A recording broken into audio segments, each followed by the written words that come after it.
یعنی 7 ہجری میں یہود، منافقین، مشرکین بدترین دشمن تھے. آج بھی وہ دشمن ہیں بدترین مسلمانوں کے، اسلام کے، مسلمانوں کے. تو وہ بدترین دشمن رہے. یہودیوں نے کیا کیا؟ ایک لبید بن عاصم، وہ یہودی تھا، بنو زریق، یا تو یہودی ہو گیا تھا وہ یا منافق تھا، لیکن بنو زریق کے قبیلے کا تھا. وہ بنو زریق جو ہے وہ ان کا ہے، انصار کا ایک قبیلہ ہے، ان کا حلیف تھا وہ یہودیوں کا، ان سے ان کا عہد تھا، معاہدہ تھا. تو یہ بہت بڑا جادوگر تھا. اس کی بہنیں بہت بڑی جادوگرنیاں تھیں. تو یہودیوں نے آ کے باقاعدہ اس سے کہا، معاملہ طے کہ اسے اشرفیاں دی، 3 اشرفیاں، اور اسے یہ کہا کہ بھئی تم جادو کرو. ہم نے تو خوب زور لگایا، جادو کا اثر نہیں، تم بڑے جادوگر ہو، تم جادو کرو.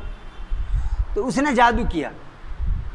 اس نے کیا کہ یہودی لڑکا آپ صلی اللہ علیہ وسلم کی خدمت میں آتا تھا، اس سے آپ صلی اللہ علیہ وسلم کے منہ مبارک، بال، کنگھی کے دندانے یہ لے لیے، یہ حاصل کر لیے، اور پھر اس پہ اس نے جادو کیا.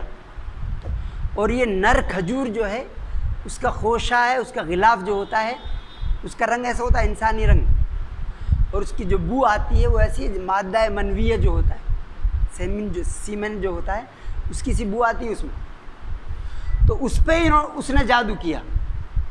اور یہ اس نے تو آپ صلی اللہ علیہ وسلم پر اس کا اثر ہوا. لیکن آپ صلی اللہ علیہ وسلم جو اثر ہوا وہ آپ کی جو نبوی زندگی ہے اس پر اثر نہیں ہوا. ایسا نہیں ہوا کہ آپ صلی اللہ علیہ وسلم نے کبھی غلط قرآن پاک پڑھ دیا ہو، غلط کوئی بات بتا دی ہو، غلط کوئی اللہ کا حکم بتا دیا ہو، قرآن کی آیت نہیں تھی اور آپ نے نعوذ باللہ یہ بتا دیا ہو کہ قرآن کی آیت. ایسا نہیں ہوا سر. یہاں تک کہ یہ کہ کسی کو معلوم بھی نہیں تھا. تو 1 سال تک اس کا اثر رہا. تو پہلے 6 مہینے ان میں کم تھا، پھر آخری 40 دن ان میں زیادہ، پھر آخری 3 دن ان میں بہت زیادہ تھا. ہوتا یہ تھا کہ آپ کی گھریلو زندگی پر اثر پڑتا اس کا، کہ آپ صلی اللہ علیہ وسلم یہ بھول جاتے کہ آپ سمجھتے کہ میں ان کے پاس گیا ہوں کسی ازواج مطہرات میں سے کسی اہلیہ کے پاس، اور آپ نہ گئے ہوتے، کہ کوئی کام آپ نے کہ کر لیا ہو، آپ یہ سمجھتے کر لیا ہے اور نہ کیا ہوتا ہو. تو یہ اس طرح کا اثر پڑا اس جادو سے. ورنہ تو وہ دشمن اسلام وہ کہتے ہیں کہ یہ تو جادو کا ہی اثر تھا. جو دشمن اسلام ہے وہ کہتے ہیں کہ ایسا نہ ہو کہ یہ جادو کا ہی اثر ہو، سب نبوت کا دعویٰ بھی. تو نعوذ باللہ ایسا نہیں، آپ کی نبوی زندگی پر اثر نہیں پڑا. ورنہ اگر ایسا ہوتا تو وہ سب آیا تھا، چونکہ وہ تو چاہتے تھے کوئی ویک پوائنٹ آ جائے. وہ تو چاہتے تھے، چونکہ وہ غیر تو جاتے، ذرا سی بات ان کو مل جائے کوئی آپ صلی اللہ علیہ وسلم کے خلاف. تو آپ صلی اللہ علیہ وسلم جب اس سے پریشان ہوئے تو آپ صلی اللہ علیہ وسلم سیدہ عائشہ صدیقہ رضی اللہ تعالیٰ عنہ کے یہاں تھے. ان کے یہاں اللہ سے دعا مانگی. اور آدمی یہ کرتا ہے کہ آدمی اللہ سے مانگتا ہے اس اثر کے کہ بار بار دعا کی، اللہ اپنے فضل سے، اپنی رحمت سے یہ جو مصیبت ہے اسے دور فرما دو. تو آپ صلی اللہ علیہ وسلم سوئے تھے غنودگی کی حالت میں. 2 فرشتے آئے، تو ایک سرانے کھڑا ہوا، ایک پائنتی میں کھڑا ہوا، اور اس نے پوچھا سرانے والے نے کہ ان پر کیا ہوا ہے؟ انہوں نے کہا طبہ، ان پر جادو ہوا ہے. طبیب، ڈاکٹر اسی سے بولتے ہیں. چونکہ ڈاکٹر جو ہے، ابھی ایک آدمی پریشان حال تھا درد سے، اس نے انجیکشن لگایا، وہ صحیح ہو گیا. تو اسے جادوگر کی طرح بولتے ہیں عربی میں اسے لفظ ہے. تو ان پہ جادو ہوا ہے. تو اس نے کہا کس نے کیا جادو؟ دوسرے نے پوچھا. انہوں نے کہا کہ یہ کیا لبید بن عاصم نے.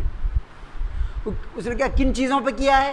ان کا بالوں پر، اور کنگھی کے دندانے پر، اور نر کھجور کے خوشے کے غلاف پر کیا ہے.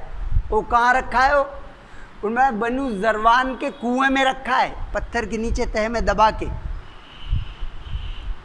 تو آپ صلی اللہ علیہ وسلم اٹھے خوشی سے، اور یہ کہ اور وہاں فرمایا کہ میں نے جو اللہ سے مانگا تھا اللہ نے مجھے دے دیا.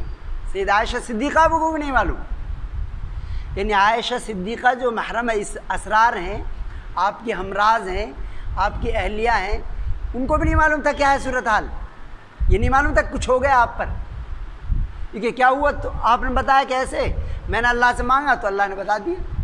آپ نے حضرت علی رضی اللہ تعالیٰ عنہ کو، حضرت عمار بن یاسر کو، حضرت زبیر رضی اللہ تعالیٰ عنہ کو، اور ایک ان کے زریق جس نے جادو کیا تھا لبید بن عاصم، اس کے قبیلے کے 2 لوگ